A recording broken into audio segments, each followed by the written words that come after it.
Ladies and gentlemen, welcome to the Kickback presents the All Memphis Post Game Show, where we break down, analyze, recap of every Memphis Grizzlies and or Memphis Tigers game right after they happen. You don't have to wait for our takes. It's me, Jamal, with the homie Mase. Mase, tough one today, man. Tough one today. The Tigers lose to Houston in the American Athletic Conference semifinals tournament.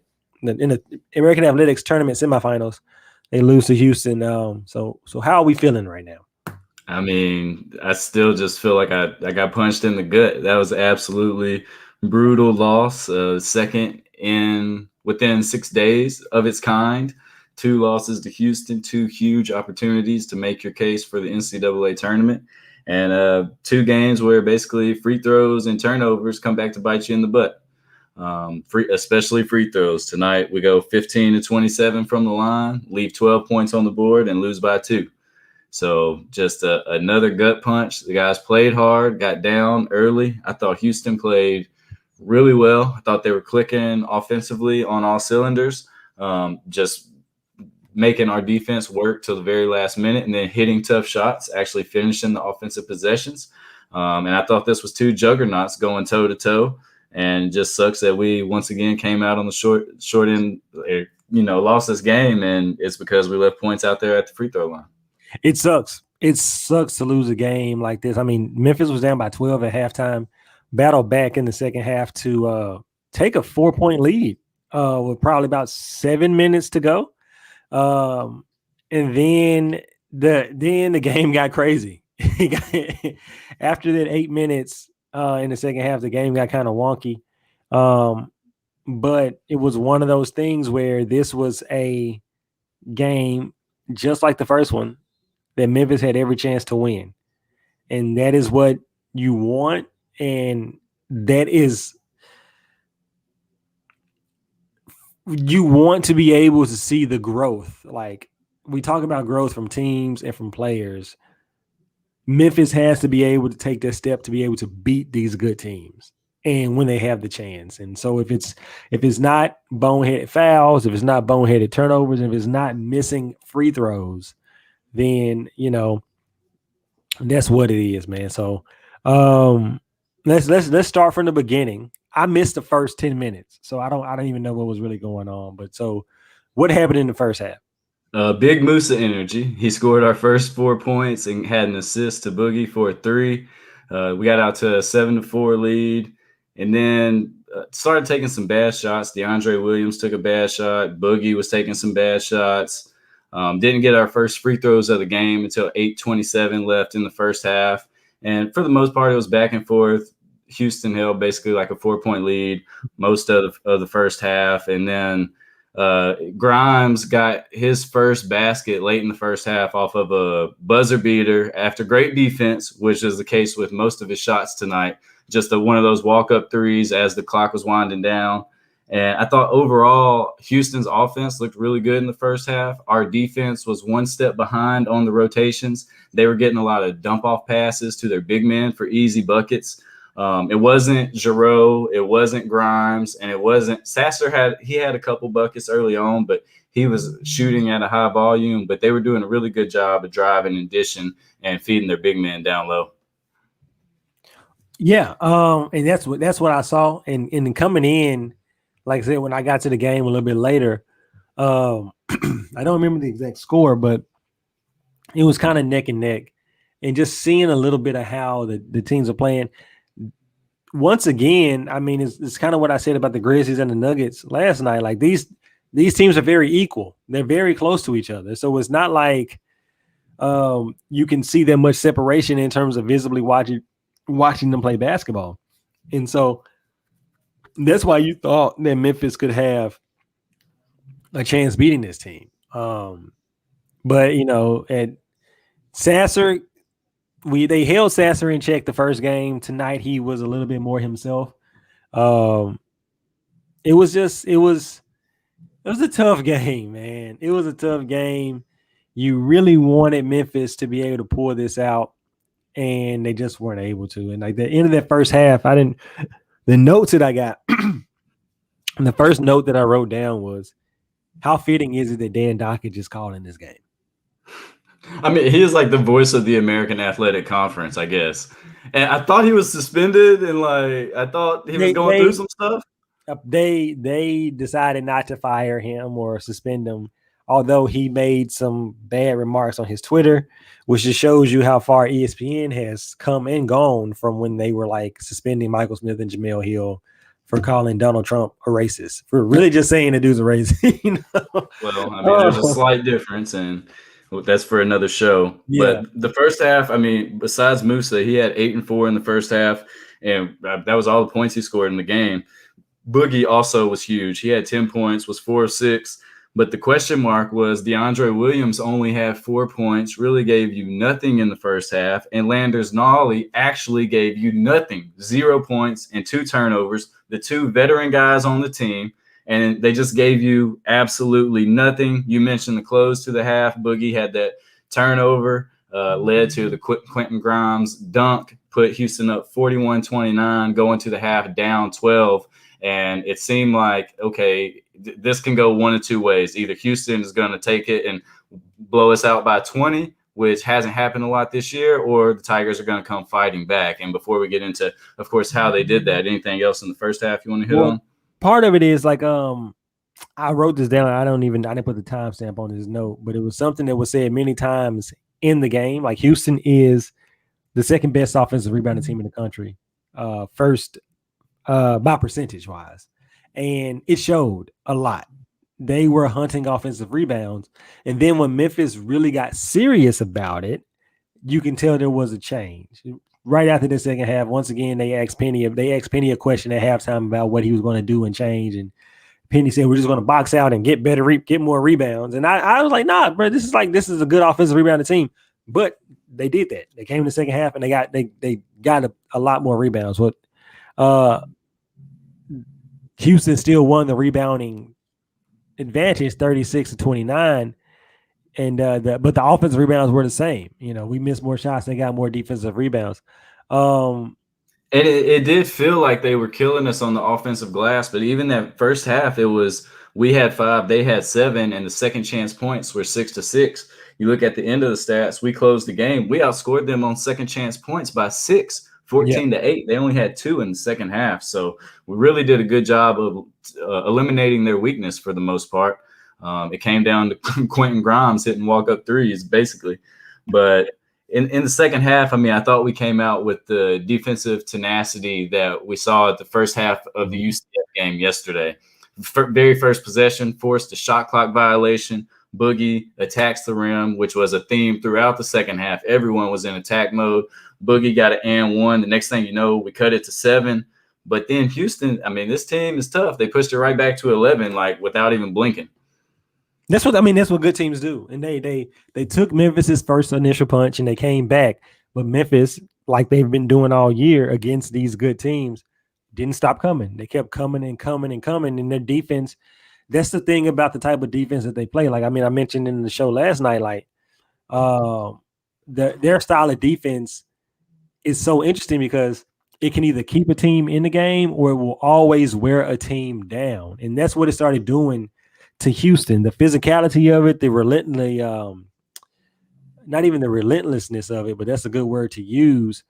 The frequency of how often that they press and how often that they trap and the aggressiveness of the trap and all of this, it wears down on you. And I think this kind of got to Houston in the second half, especially mid-second half, when Memphis got started getting better defensive possessions and capitalizing on those defensive possessions. Yeah, I mean, the first half, Houston shot 54%, and I'd be curious to go back and see how many of those were late in the shot clock, just buckets that Jarreau got, floaters. They hit a couple Tony Parker-style floaters. Grimes, like I said, hit a 3. So it was a lot of tough defense, but Houston, for the most part, was just a little bit better offensively. They were until the second half, yeah, like you were talking about. Until the second half, and like that, I go back to it. That last 8 minutes of the second half was like there was a 40-minute game within itself. From the referees from the both teams doing whatever. It was just something to see, and it's interesting because one of the things that we heard after the first game, on last Sunday, was obviously DeAndre Williams didn't play that much because of foul trouble. So you get a whole DeAndre Williams, but this game you had a whole Landers Nolly, but Landers didn't give you anything. Like that is like the, I don't want to say dichotomy because it's not like a schism or anything like that, but it's three shots. Like you cannot duplicate. I think Memphis fans and people wanted the effort and everything else from the first game to duplicate to this game, and this is not how basketball works. And so, like, DeAndre didn't have 3 fouls in the first half, so he didn't miss the whole first half. He played a lot, but then you got Landers Nolly, who's supposed to be your second best player, one of your biggest offensive threats, only taking 3 shots. Like, bro, like, what are you doing? He did have 2 fouls early on, but still, we had a whole second half, like you mentioned, that lasted forever. And there were a lot of guys who showed up for the fight today, and unfortunately, our leading scorer was not one of them. And that's sad to see. And you would think after watching this team all year that he would be the one who's not going out shooting 3 shots. So you did see the ball in his hands at the very end of the game to close it. Unfortunately, he missed it. But before we even get to that, what I thought was interesting is we draw the 7th foul on Houston with 14:05 left in the second half, okay? At this point, the fouls are 7-1. And then it's just like a mind shift change. And all of those were pretty legitimate fouls, not ticky-tack calls. But then because the discrepancy is so large, I think it came back to bite Memphis. They started calling a bunch of ticky-tack fouls to make it look more even. And before you know it, it's like 8-7. I mean, I swear in 2 to 3 possessions, it went from 7-1 to 7-5. And our defense didn't change. and both teams are shooting free throws with 9 minutes to go. And it's ridiculous. Like, switch to 3 quarters, do whatever, or 4 quarters, do whatever you got to do. But this game should not be decided at the free throw line, even though it should have, in theory, helped Memphis win this game. I don't understand. Like, this has nothing to do with this game, and it's a great point that you just made. Obviously, we've seen the women's game adopt the quarter system. I don't know why the men's game won't adopt it. It's a better system. Does nothing but make the game better. Like, no one's trying to watch all that fouling. There's more entertainment value, less timeouts probably. Like, what are we doing? I don't understand why the men's college basketball hasn't picked it up. You can let Michigan State sell the name of their men's basketball team to fucking Rocket Mortgage and not pay players, but you don't want to like. I don't even want to get on a tangent of how backwards the NCAA is. But like it was interesting to see how it all happened, and then you get into the second quarter, you starting to get into some of these controversial calls that the referees made. Like, the referees have made themselves way too involved in these 2 Memphis games. In the first half of the first game, they were way too involved. In the last 6 minutes of this game, they were way too involved. I've said it before. The way that they play, they make themselves a target for referees. They are at the referee's mercy. But they gave them a lot of bad whistles in that second half. And it was like, we talked about the ticky-tack stuff to get the foul number right. We talked about calling a foul on DeAndre Williams, then reviewing it and saying it's not a foul on DeAndre Williams. And it was a foul. It was a foul on DeAndre Williams. Like, what? And I'm like, yo, bro, like, what? And then they called the smallest BS foul on him to get him out to make it right. And it's like, yo, bro, like, y'all are doing way too much. Yeah, and to a broader point on the season and this game, our 2 best players, DeAndre Williams and Landers Nolly for the season. I guess it can be up for debate, but they make some of the most boneheaded basketball plays I've ever seen in Division I basketball when it just comes to goofy fouls, and that's mainly it, but just goofy fouls when you know how important you are to the team, or just lack of situational awareness. Like, we have 16 fouls, and if I foul this guy at half court, he's going to get 2 free throws, and Marcus Sasser has been really living at the free throw line tonight. Like, it's not a good foul. And I don't know what you can do to combat that. Like, that's your best players. You got to have them on the floor. We bench people in the season, and like, you can only do that so much. That's not something that benching's gonna fix. Like, these guys are making dumb basketball plays. They're dumb if you're in middle school, high school, and especially at the D1 level, fighting for a chance to go to the NCAA tournament. Especially when you're DeAndre Williams and you're 35 years old. It blows my mind, some of the fouls. Like, even the one that got reversed, like, you are grabbing the guy's arm. Like, even if you're not doing even if it's a fake wrestling move, like, it looks like a foul. The chicken wing that got him his 5th foul, I'm not as mad at. I know you can say, like, just don't put yourself in that position, but I didn't think he really did that much. But it was just a makeup call. It was a makeup call. Those two guys, I just thought, had some of the goofiest fouls. And we'll just kind of walk it through. So after the fouls got close, or right before the fouls got close, Boogie Ellis made a great move, got by his man, and missed the layup. That's when it was like, it would have made it 44-46. He missed a wide open layup. He just smoked it. And then a bunch of fouls happened, and then Marcus Sasser had a wide open fast break and, like, just dribbled it and lost the ball. And then Boogie got it, goes down and gets fouled. And it's like, okay, we can tie the game. But no, Boogie missed 2, as Lester did earlier in the game, and as we seem to do throughout the entire game. And then it came back down, and it was more free throws. Sasser made some. Then Boogie, after missing those 2 free throws, goes into superstar mode and just pulls out a sidestep 3-pointer, something we haven't seen all year, and just right into the defender's face. But as has become the norm after a big Boogie 3, Houston responded with a big 3 of their own. Quentin Grimes hit another one. Then we kind of fight to get it back to 58-58. Sasser scored. Then Nolly hits a 3. We're up 61-60.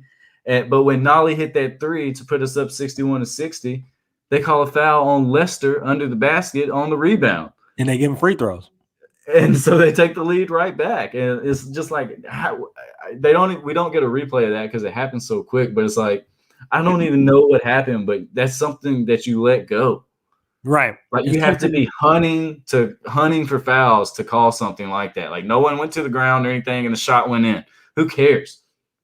And that's why I was so upset about DeAndre Williams' 5th foul, because the little, like, yo, get up off me chicken wing thing.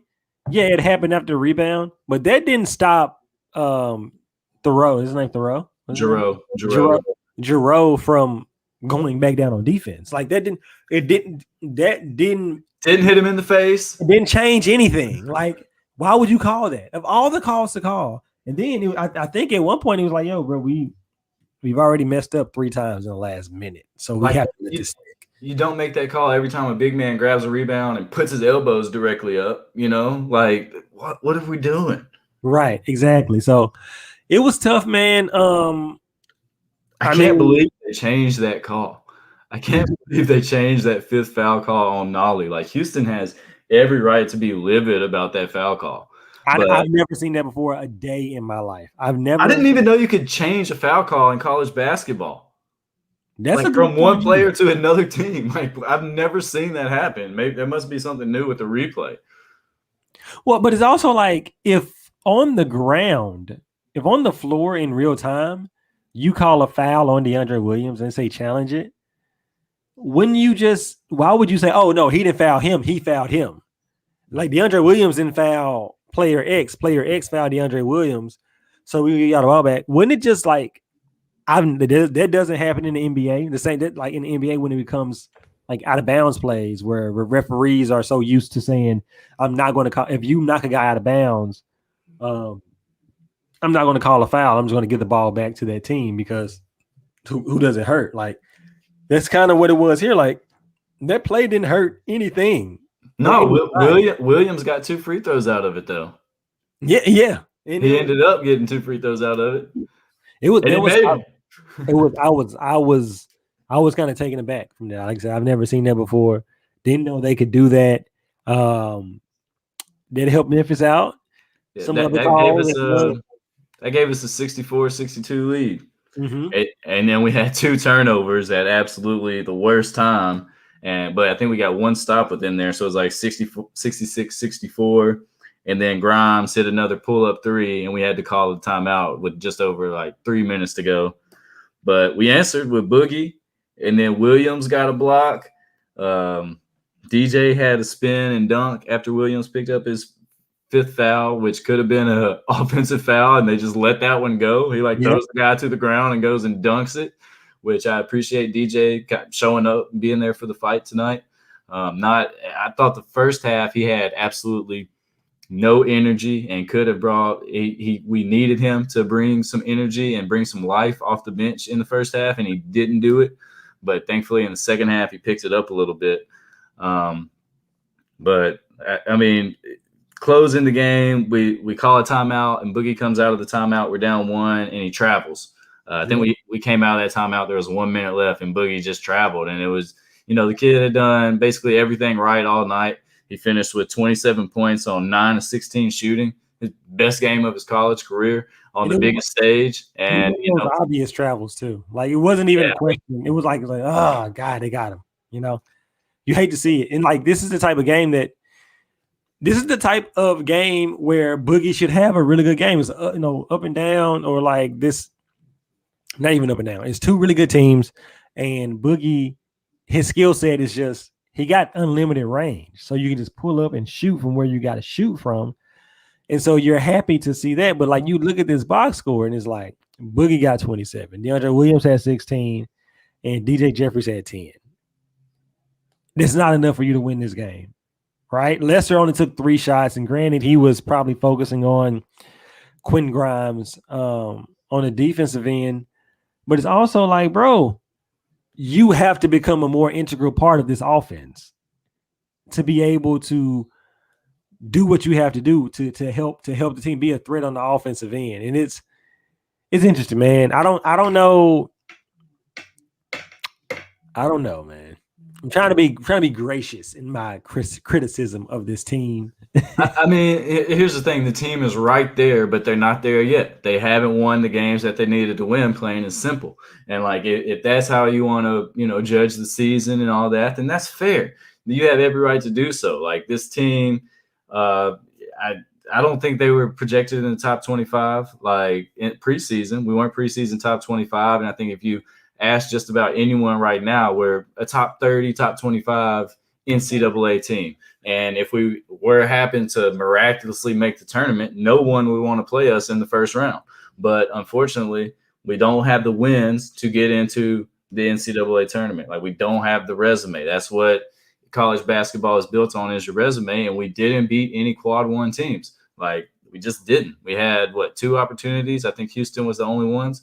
And we lost those 2 games. So as close as we were, with no cigar, you lost. It sucks. But I choose to be kind of just more happy with the growth we've seen. And I am pleased that we went toe-to-toe with one of the probably top 15 teams in the nation. You can rank them higher or lower in 2 games within the same week. I think this team showed growth, and if they get everyone back next year, they'll, definitely expectations will be much higher than coming into this season. I mean, expectations next year will be, they'll be back to where they were a couple of years ago. Maybe not championship, but definitely not making the tournament if this roster returns would be a downfall. And I think we would have made it this year if DeAndre Williams was cleared like almost every other transfer, because everyone got a free year of eligibility. And for some reason, he doesn't get cleared until 6-7 games into the season. It just doesn't make any sense. And it hurt this team's chances at the NCAA tournament, plain and simple. It doesn't make any sense. I was, like I said, my mom was watching the game in my house tonight, and we were arguing. She says I'm too hard on the team and on Penny, and I don't say enough nice things.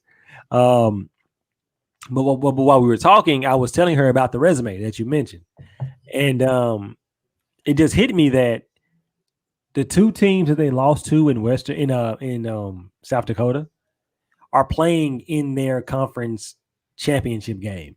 Like Western Kentucky is playing in the conference championship for whatever conference they're in, and VCU is playing in the conference championship game for the Atlantic 10.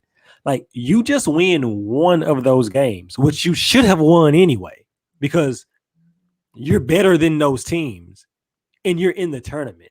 And so you look at these near misses. You win one of the Tulsa games. You're in the tournament just because.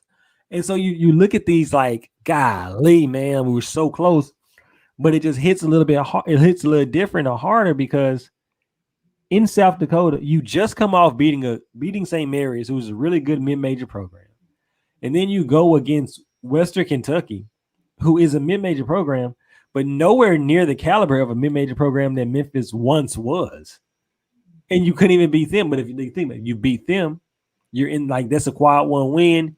And then it's when you look back and you see all the missteps, it makes you mad because they shouldn't be in the position that they're in right now. Yeah, and here's the thing. I'm overly optimistic on this team because I think a lot of people look at it at an unfair advantage point, kind of just easy. It's easy to blame Penny, but I think the growth of the team is something that we should hold on to, especially considering this is our best season since 2013 and 14. When it comes to win percentage, I mean, we haven't had a really viable team since then, haven't made the tournament since then. And you're going toe to toe with the best team in the conference. You beat the regular season conference champion by 20. I just think we have to take it for what it is at this point. Like this program was in the dumps. We were one of the worst teams in the American Athletic Conference just like 3 years ago. We were filling out our roster with JUCO players who sucked. And now, like, sure, we wanted all the smoke and things were supposed to be better. It hasn't gone our way. Things never do. We're Memphis. That's how it is. Like, it's part of it. It's part of the process. But it's not time to write this team off, write the coaching staff off, write the program off. Like, we just hang on to the turmoil and every little bad thing so much that I think sometimes we don't appreciate the growth for what it is. Man, all you gotta think, man, this team had Connor Vanover, bro. He over there. He over there in Arkansas winning back to win SEC. Well, they lost to LSU today. But Connor Vanover could have been a player, but Memphis didn't want him. Tubby liked him, so everybody in Memphis hated him.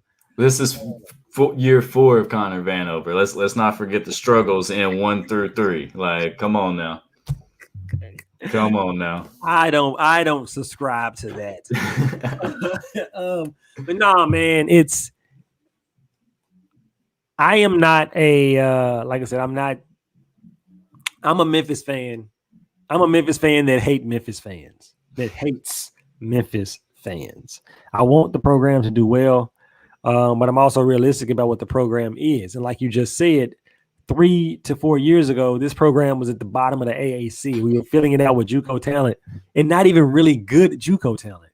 And so, and now to see where they are and to understand what it took for them to get here, this season is a disappointment, but you saw the growth from the players.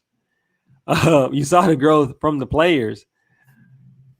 as much as it pains me to say that, because I would like to say there wasn't that much growth, they feasted on some of the they got better throughout the year, beating some of those bad teams and learning more how to play. Now, if we get this same group of characters back next year, we'll see what it is. But just like this year, next year is tournament or bust. And then if not, you really have to have a conversation about what's going on.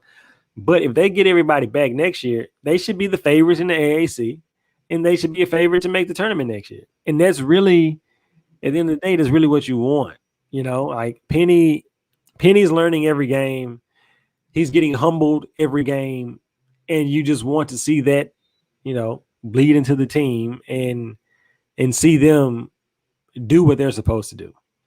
Yeah, and I agree that next year should be tournament or bust mindset. But at the end of the day, like, it's not really. You're not going to fire Penny. Like, who are you going to hire then? Like, then you're talking about the job really being bad. Like, if things are that bad that we don't make the tournament and you fire Penny Hardaway, like, no, maybe Penny does need to hire a veteran coach, which we saw Juwan Howard do. And I don't think those comparisons are fair, so we're not even going to get into them.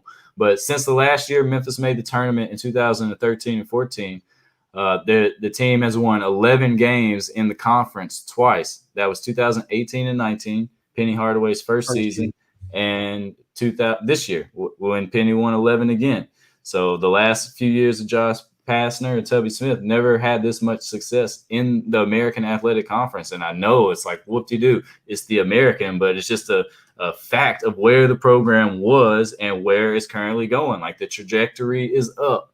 And the way that the way that national media members are now talking about this team after watching them play over the past week is like, yo, that team is a problem. They can play with anyone. Like the thing, this program is on the uprise, and I agree that next year's expectations should be extremely high. If I think this team did enough to where the roster continuity, I think they know that they can have what they have brewing and what next year can be, especially bring in a couple more pieces. You got some talented freshmen coming in, some ball handlers. You got Alo coming back. Heck, we might have Alo and Malcolm and Jaden for 2 more years. Everybody gets a free year this year, and then they have their still to be senior year. So, hey, we still got time to do it for Dez, baby. Don't give up. Do it for Dez. No, I had a point. I was waiting for you to finish. I can't forget. Sorry, I just went on for like 6 minutes right there. No, it's great. No, what you said was needed to be said though. Like, I just got it. What you said was needed to be said. Like, no, this program, they didn't make the tournament this year. You know what? Duke didn't make the tournament this year. Kentucky didn't make the tournament this year. Michigan State barely squeaked themselves in there. It's a COVID. This was a COVID year. You know what I'm saying? So it's one of those things where, like, as much as it pains me to say, and I don't want to, like, yo, this is a viable excuse for Penny to have. You know what I'm saying? Like, it's just what it is. Like, it didn't fall out the way you wanted to, but there's a bunch of extenuating circumstances, 2 COVID pauses or whatever. But you can go back and listen to any one of my old shows on the Kickback. I wish I could say a season or a show. But one thing I always said was the one issue with hiring Penny Hardaway was at some point you're going to have to fire Penny Hardaway. And that's going to do damage to your program, whether that's next year or whether that's in 3 years or whether that, whenever. So it's just something that you have to take into account. But the future's bright. But we're not anywhere close to that point, right? Like, right. No. You're nowhere near that. The future's bright. And if you want to say that, the team can't shoot free throws, they were like 60% on the season or whatever. They're the worst team in college basketball when it comes to unforced turnovers, and they just make some of the dumbest plays. Like, that's fair, but I can't wrap my mind around how you can coach those things to be better. Like, you can try. There's a lot of things you can do, but there's nothing that's 100% guaranteed going to fix boneheaded mistakes. And that's what killed this team. I was watching the game yesterday, and I don't remember. The announcer was talking, and I forget about which team he was talking about. It was one of the better teams, and they are shooting. They set a record for free throw percentage this year. And he asked them, the reporter asked the coach, like, what are you doing to teach, free throw? Like, what are you doing with that? And he said, man, you know what? We don't even mention it. We go through practice. We do our thing. We do our normal free throw routine, 2 players in a basket. Everybody, shoot 2 and rotate or shoot 10 and rotate. But we don't harp on the fact that the percentage we're shooting and where we want to be. And we don't. And then I was doing some more research on like coaching free throw shooting and the psychology of it, and like how coaches are starting to go away in middle school and high school of, put everybody on the baseline, send somebody to the free throw line. You make a shot, you make a free throw, nobody runs, you miss a free throw, everybody runs, because it starts messing with kids' confidence, and it messes with your, like, how you go to when you're on the line. And so all of that to say, I don't know what Penny can do to make these dudes be better free throw shooters. And Boogie went 4 for 10. Like, he missed more shots from the free throw line than he did from the field almost. He missed 7 shots from the field and 6 from the free throw line. Lester missed 2. Williams was great. He was actually 6 to 7, but it was just a tough night. But back to this game specifically. So back to the closing minutes. Boogie traveled, right, which we talked about before we went off on that tirade. And then Houston called a timeout. And then Memphis plays great defense again, basically comes down to Quentin Grimes, who goes into another walk-up 3. And Quentin Grimes kind of gave me Dylan Brooks' Brooks-ish vibes now that I'm thinking about it. But Just he taking misses. shots. Just taking shots. Yeah. Just pulling wherever he wanted to pull. Like 9 seconds. All right, I'm going to dribble at the top until it's about 5. Then I got no choice but to shoot. Right. But Quentin Grimes was making them, except for this one he missed. But it was a long rebound that Gorham got. And Gorham seemed to get like all kinds of rebounds all night. Number 4 for the Cougars. Goes to the line, makes 2, 74-71. Memphis calls the timeout to draw up a play. And I guess this is another point where if you want to be critical of a coaching decision, instead of, which Dan Dockich was, and a lot of people on Twitter were, instead of going quickly and trying to get a quick 2 and extend the game or whatever, Memphis basically went slow and went for the tie from the jump. I think it was about 20 seconds left, and we just went really slow. Got a good look from Landers Nolly right there at the top of the key, coming off of a curl.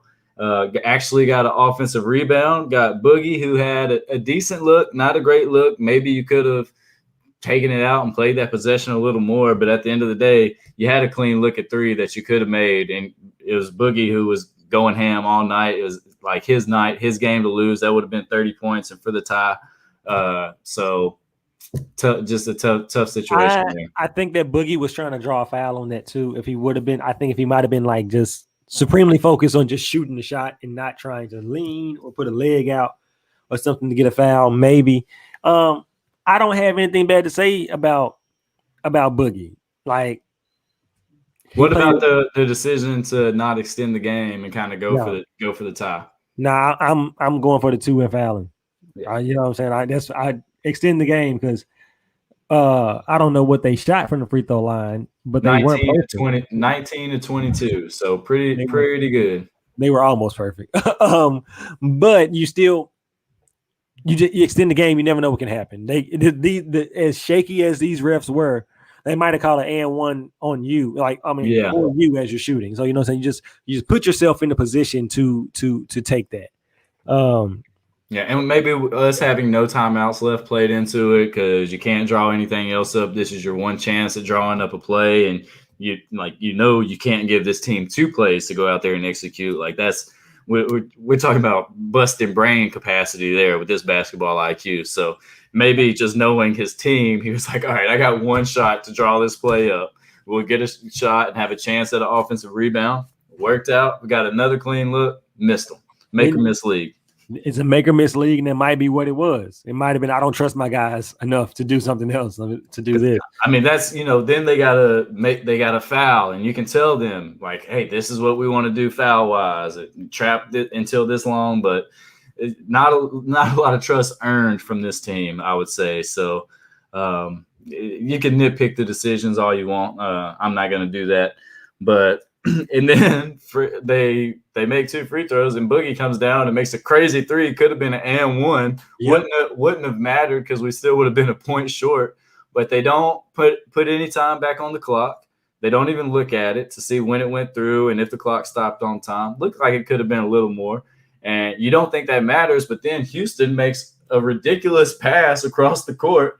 Quentin Grimes tips it and it goes out of bounds. And if they would have reviewed it, you might have had a chance at a miracle lob play. That's all I'm saying. I'm not saying we would have won, but you could have had a chance. Same thing. My mom was like, I said, Mom, they need 0.4 to catch and shoot.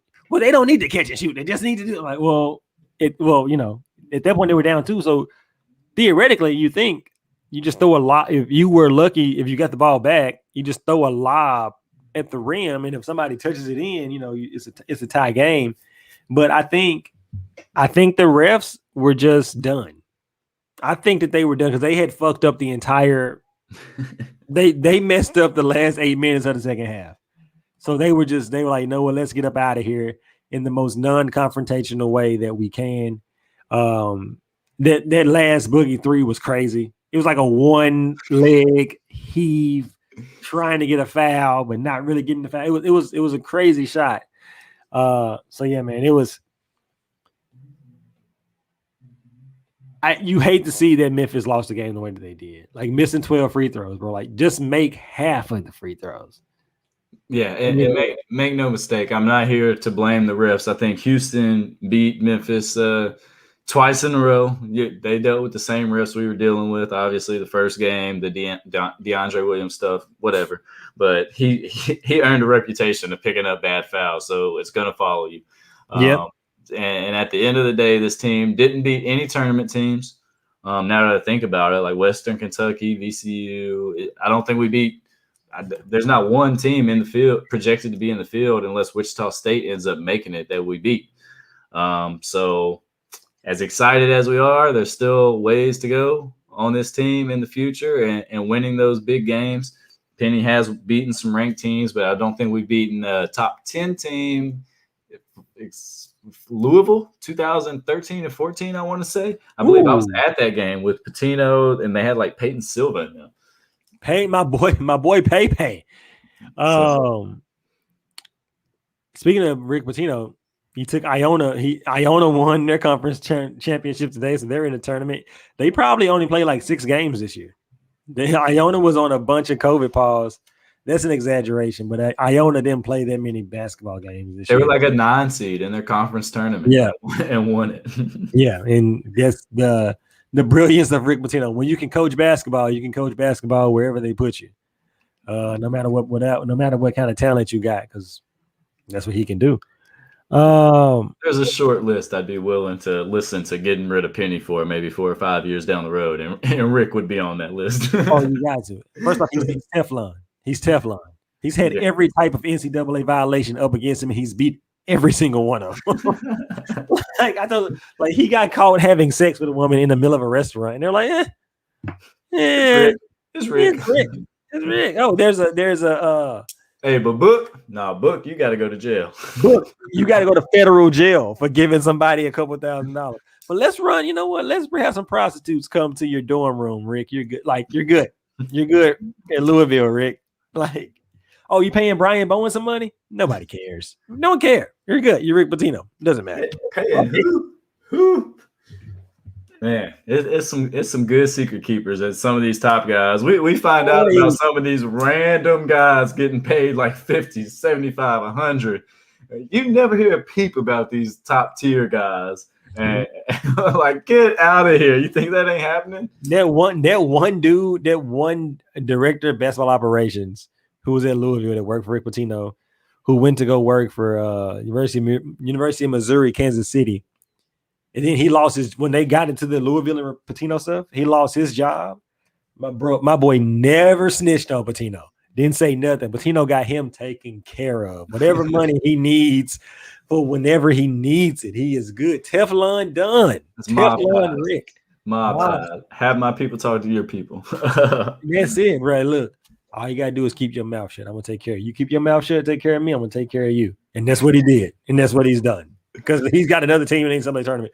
And whatever. Rick Pitino, the GOAT. He's a god. Let's get into some of these superlatives, man. I don't know how many we got, but who was your player of the game? I mean, it's got to be Boogie Ellis from a Memphis perspective. 27 points on 9 of 16 shooting. Really just was there for the fight, gave you everything you wanted, hit big shot after big shot, took it to the rim aggressively in the second half. Had 3 turnovers, but in a game that was, pretty much up and down most of the time. That's okay from your starting point guard, especially when you exit out with 27 points. So shout out to Boogie Ellis. Came a long way this season from, people saying you should transfer middle of the way to basically leading the team in 2 of the most important games. Really down the stretch of the season. You and DeAndre Williams put the team on your back. So salute to Boogie Ellis. Boogie is going to be mine as well. He carried this team, man. He carried this team, and there's not much more you can say about it. So yeah, Boogie Ellis is my player of the game. Who is your bum of the game? My bum of the game. I'm gonna go with Tremont Mark, the guy who hit the game winner just 6 days ago. Came into this game, went 0 for 3 from the field in 15 minutes. Looked shaky with the ball. He had 2 turnovers, really gave the team nothing. He got 3 points from the free throw line, but a tough way to follow up a heroic performance for Mr. Mark. I'm going to go on the Tiger side, Landers Nolly, bro. Biggest game of your team season. and no show. You were a no show, and so they needed you. You weren't there. So Landers Nolly is my bum of the game. Yeah, that's tough. That's tough. What about play of the game? You got one of those? I don't know if I really had a real big player game. I guess we talked about it earlier. Boogie sidestep 3, which did that put them up or close the gap? That tied the game, and then Grimes answered almost immediately, and it was 58-55 before you could blink. So yeah, that's a good one. I'm gonna say Boogie sidestep 3 because the tough shot looked good, gave him some momentum. That's what I'm doing. I'm gonna go with the play right before halftime, in which Boogie turned it over. Quentin Grimes took it all the way and just man dunked it, and gave the Cougars a 41-29 lead. And those 2 points came back to be the difference in the game. That's what it is. And so, did you win any money? Last question of the night, man. Did I win any money tonight? Oh, I did. Oh, okay. How? Oh, I did. The Tigers were a 7-point underdog, and I put money on that. I knew that. I put money on that. Now, I guess in the grand scheme of things, I lost money because I bet money on the Tigers to win the tournament. No, I made another bet for the Tigers to win the tournament. But tonight, I won some money on them last night. And we'll see. May, so before we get into that even more, anything else before we get out of here? No, man. You know. What would you like to see? Would you rather the Tigers be one of the COVID alternative teams or see them in the NIT? I mean, COVID alternative, baby. Let us get a chance to fight. And I think we can make some noise. If nothing else, we'll give a team a great game. Maybe that's all we're good for. I don't know. We haven't won the big one, but we'll be good for TV ratings. So if you are a COVID alternative team and you end up getting into the tournament, do you call this a tournament berth for Penny? If we win a game, sure. If we win a game, sure. If we lose, nah. But if we win, yeah. All right. I'm torn. I would hate to be the coach in that I'll assume that they are on one of the short list of alternative teams, just because of the way they finished the season and they look really good, and you would want them to be in this tournament because they're super competitive. But I also, if I'm Penny, I'm like, yo, I can go play and I know I can win an NIT. You know what I'm saying? So he knows his team is good enough to make noise in the big dance if it has a chance, though. So he wants that big dance. I don't know, Campbell. This might not be the last Tiger show. This might not be the last Tiger show. We might see them pop up. Should Memphis say they're not named a COVID alternative team? Are they above the NIT? Can they decline an invitation to the NIT? How would you feel about that? They can if they want to, but should they? No. I don't think so either. Go try to win it. Go play as many games as you can. Try to win it. Well, and the thing about the NIT is that it unless they change the format of it, the NIT costs the teams that play in it money. So you have to pay for certain things as opposed to, NCAA and the NCAA tournament. So that's always what a crock of. If Rocket Mortgage don't slap their name on that, what? Get out of here. The Memphis State Tigers brought to you by Central Barbecue. Like, I can't believe that these people are sitting here and telling these athletes that there's not enough money to give them any type of money for a stipend, but you can sit there and sell the name of the basketball team. You can say the MSU Spartans presented by Rocket Mortgage is the name of the men's basketball team. That's crazy. $32 million the Michigan State University got from that. You can't take $1 million from that and just split it evenly to all the basketball players, because you're not changing the name of every other team.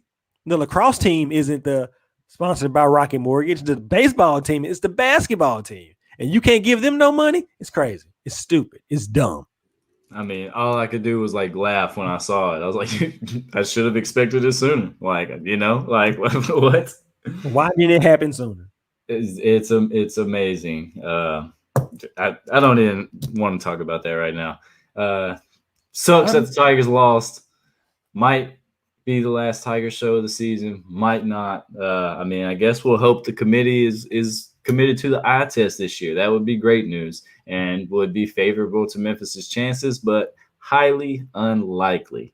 So, with that said, we'll be back probably tomorrow evening with the Grizzlies post-game show. The Grizzlies play the matinee game. I think we're going to come at y'all tomorrow evening. We got some stuff to do on Sunday. Hopefully, it's a nice day outside and y'all can enjoy the day too. But until then, you can find me on Twitter at BarnburnerSlim. You can find the podcast on wherever you get your podcast. Just type in All Memphis Postgame. Leave us 5-star review. Subscribe so you get notified anytime we post an updated episode. And Jay, where can they find you and the rest of the formats of the show? They can find me on Twitter at Nerdy McFly. They can find the show on Facebook and Facebook Live at the Kickback Pod. And they can find all of the videos of the show on YouTube at Diamond in the Bluff Media. The homie Campbell said he on that grill tomorrow. My boy put me on some chicken. You know what I'm saying? If you bought some of that Henny Whiteback from the islands, let me know. I come pick it up. Man, I hope they didn't print the shirts. I hope they didn't print the shirts. Yeah, you know what? I'm about to text Jo right now to make sure that he wasn't part of the shirt print. But yeah, man, like May said, you can find the show on all your streaming platforms. Just type in All Memphis post game, and you'll see us there. Diamond in the Bluff Media for that. For Mace, I am Jamal, and we are out. Pain.